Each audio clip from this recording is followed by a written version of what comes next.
What is up, guys? It's your boy Devil's Advocate Cactus, apparently, because today we are going to be showcasing all of the different weapons dropping from the brand new Warlords Ruin dungeon just added into Destiny 2 within Season of the Wish, and talking about why I think they're a lot better than people are giving them credit for. I mean, yesterday I released a video about how to absolutely farm the crap out of the new dungeon loot by killing the final boss as fast as possible, getting those double drops every few minutes, and a lot of the comments were just people being like, yeah, I don't care about this because the loot is doo-doo. Like, is there anything worth going after? And I'm sitting there thinking, man, there's like actually a decent amount of these weapons that I personally am going after. Why do people undervalue this loot so much? And honestly, it's pretty understandable.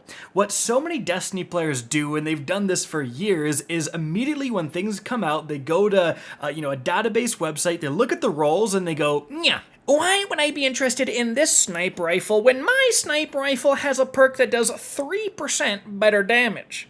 Alright, I might be being a little toxic with that impersonation, but seriously, everyone does it, including myself. It's very understandable. However, I feel like the problem is that people don't put anywhere near enough emphasis and value on a weapon's uniqueness. Now, what do I mean by that? Well, whenever there's a new weapon archetype or a new element introduced into the game, there's going to be a lot of first evers. I mean, just this season, we got the first ever legendary stasis trace rifle, the first ever Strand rapid fire fusion rifle, and in the terms of the dungeon, and specifically, I mean, talking about sniper rifles, we have the first ever Strand rapid fire frame sniper rifle, which in terms of DPS output, rapid fire frames are significantly better than aggressive frames, and the only other Strand sniper is aggressive. But the problem is that a lot of people looked at this sniper rifle, and even though it can get some very good rolls like Reconstruction, I have demo here, but you can get Precision Instrument, they went,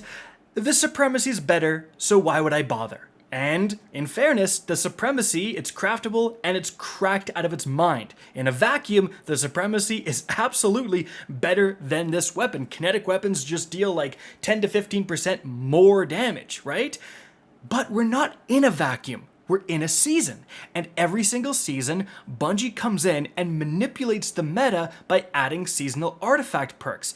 Right now, guys, you have this seasonal artifact perk right here, where picking up an Orb of Power will give Strand weapons unraveling rounds. So, if I'm using the Dungeon Sniper over the Supremacy, I'm going to cause enemies I shoot to become unraveled and take additional damage. Now you might be thinking, well, that's okay, but the Supremacy is still better.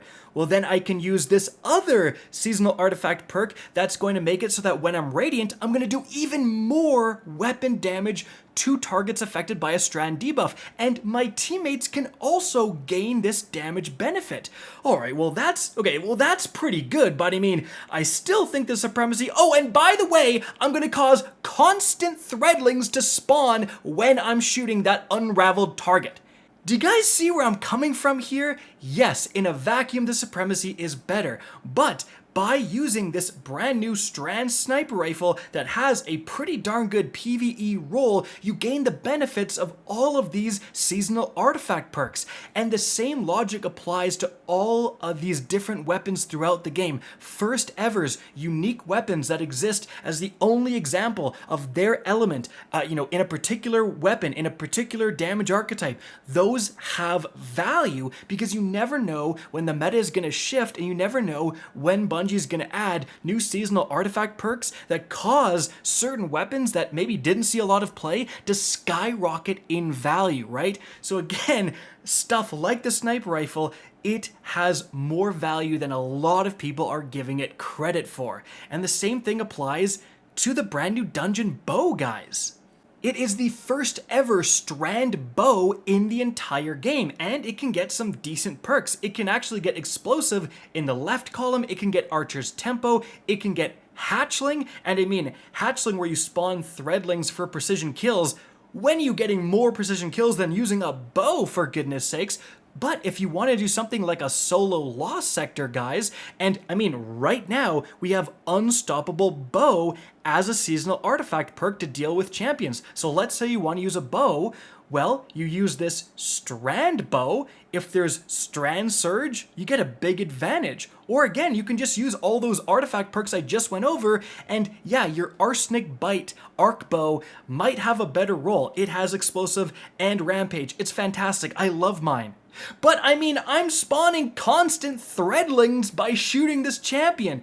Is that not an advantage? Like that, again, that illustrates why uniqueness can absolutely matter. This season, Strand weapons, by using those different artifact perks, gain a significant advantage over weapons, like every arc weapon, that don't get bupkis when it comes to seasonal artifact perks. They're just the normal weapons they always are. But of course, guys, the best example of uniqueness within these new dungeon weapons is the Indebted Kindness, an all-new sidearm that uses special ammo and shoots darn rockets. We have never seen anything like this within Destiny 2, and again, initially, a lot of people poo-pooed on it, but now a lot more people are coming around. This thing can absolutely clap some cheeks, and right now, we have Anti-Barrier Sidearm as a seasonal artifact perk. Well, guess what? This thing, as you can see in a solo lost sector, will one-shot destroy barrier champion shields.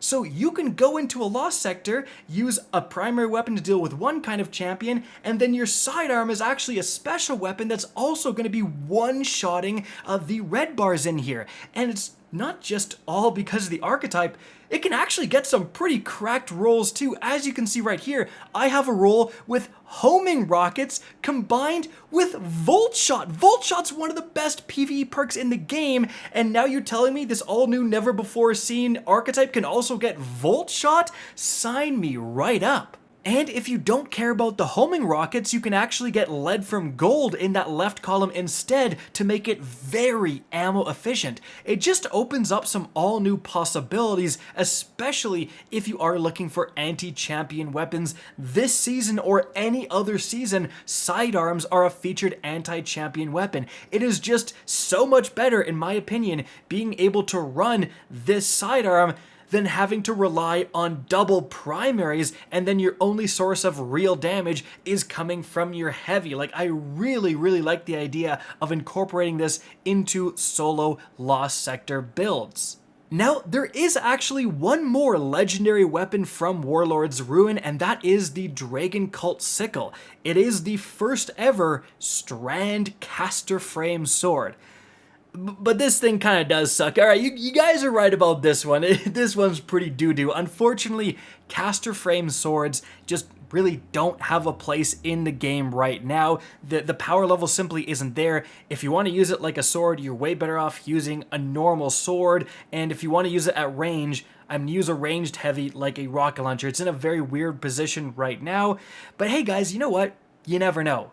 120 hand cannons were absolute dog water for the longest time until Bungie buffed them for PvP and they became literally the most desirable PvP weapons in the entire game, so much so that they've had to nerf them like 3 times now, right? So you just never know what archetype is suddenly going to get a buff and then it becomes like must have. So again, just having different examples of very unique weapons is always, in my opinion, a good idea. Now, are these weapons like absolutely going to be on top all the time? No. When the weapon changes, when Strand weapons are less valued, especially stuff like the sniper and the bow that we talked about earlier, that stuff is going to go down in value as more of those brand new special ammo rocket sidearms that are added to the game and they have different roles, right? This one is going to eventually go down in value, but for right now, I think they are worth getting, and you never know, they're going to go down in value, and then we get some new seasonal artifact mods, and they shoot back up in value.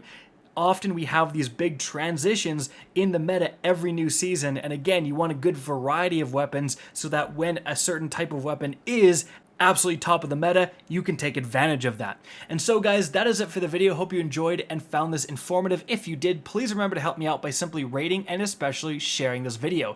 If you guys want to see more Destiny 2 content similar to this, don't be afraid to slap that subscribe button. If you want to get in touch with me and keep up to date with the latest channel activity, the best way is to follow me on Twitter at RickCacus. That is linked in the description down below. Again, I hope you enjoyed the video, and as always, have a good day.